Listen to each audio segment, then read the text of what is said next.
Hello बच्चों, let's read the question.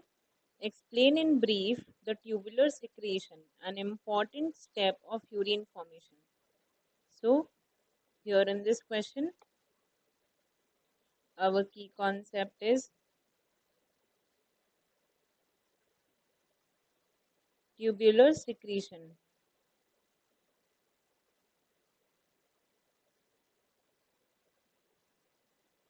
तो देखिए, सबसे पहले हम बना लेते हैं अपना नेफ्रॉन, छोटा सा बनाते हैं।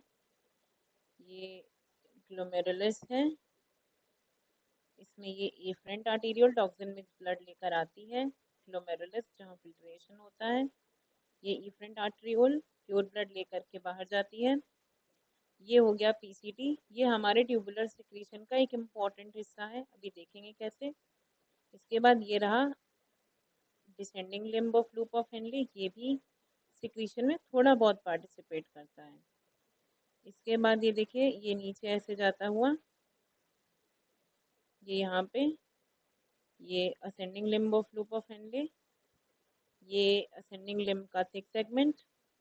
इसके बाद ये आगे डिस्टल कॉन्वोल्यूटेड ट्यूब्यूल में चेंज होता है, जो आगे जा कर के कलेक्टिंग ट्यूब के थ्रू कलेक्टिंग डक्ट में मिलती है, जहाँ पर सारा फिल्ट्रेट हमारा इकट्ठा होता है।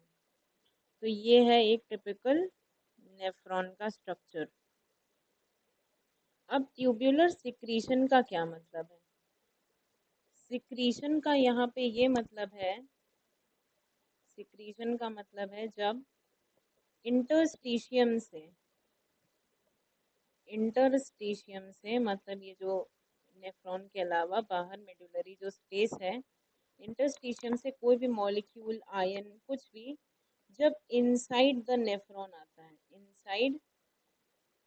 Inside the nephron, inside nephron मतलब कोई भी चीज अगर इधर से, यहाँ से, बाहर से अंदर नेफ्रॉन के आएगी, तो उसको हम कहते हैं सिक्रीशन।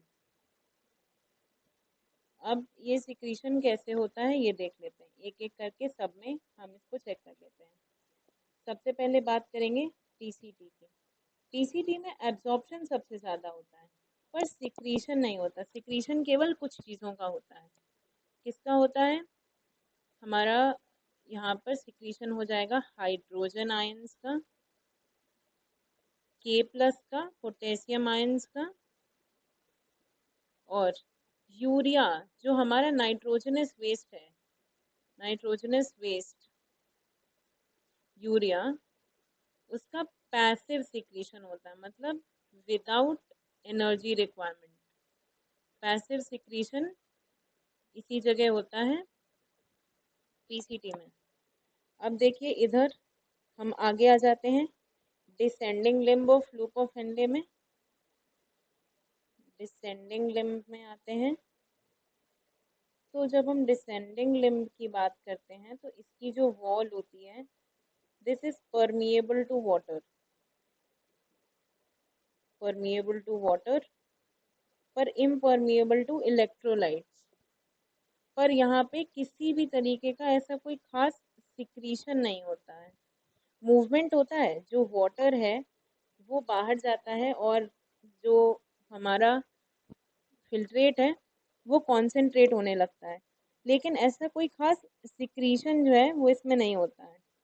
तो पीसीटी में सिलेक्टिव सिक्रीशन होता है हाइड्रोजन का, अमोनिया का और पोटेशियम आयंस का। कुछ इम्पॉर्टेंट ड्रग्स का भी सिक्रीशन यहीं पर होता है। पीसीटी में ये इम्पॉर्टेंट है बहुत।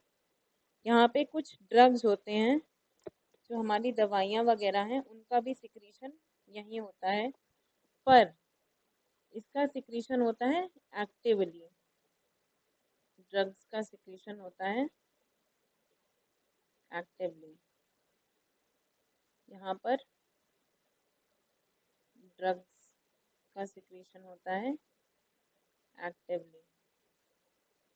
और ड्रग्स कौन कौन से हैं? जैसे कि पिगमेंट्स हैं, हिप्यूरिक एसिड है, और दवाइयाँ वगैरह।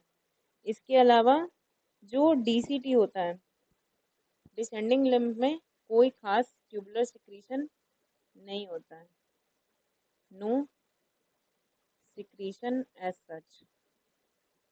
उसी तरीके से असेंडिंग लिम्ब में भी नो सिक्रीशन।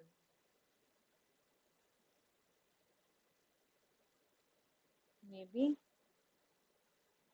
No secretion. इसके अलावा अब हम आ जाते हैं डीसीटी में। डीसीटी थोड़ा सा यहाँ पे इम्पोर्टेंट बनता है, डिस्टल कन्वोल्यूटेड ट्यूब्यूल। अब यहाँ पे सिक्रीशन क्या होता है, H प्लस, K प्लस और NH3, फिर वही सेम चीज़ें, सिक्रीशन सिर्फ इन्हीं का होगा, H प्लस, K प्लस और NH3। तो यहाँ पे हम लिख लेते हैं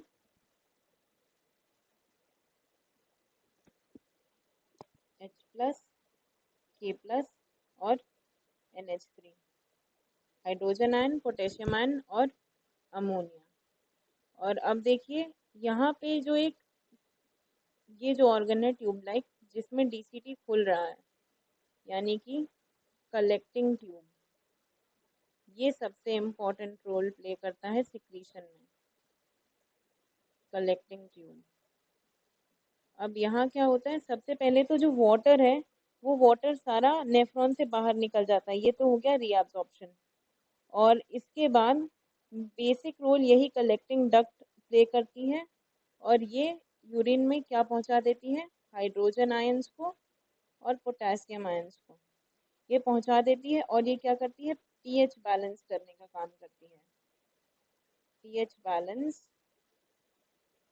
ऑफ यूरिन। और ये सिक्रीशन में भी बहुत इम्पोर्टेंट रोल प्ले करती है। और ये जो सिक्रीशन का पूरा प्रोसेस है, ये अपने आप में बॉडी फ्लूइड में यूरिक एसिड का बैलेंस बना के रखता है।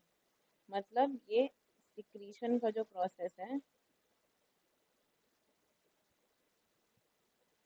सिक्रीशन ये बॉडी में यूरिक एसिड बैलेंस मेंटेन रखता है, uric acid balance maintained. So I hope you understood the concept. Best of luck.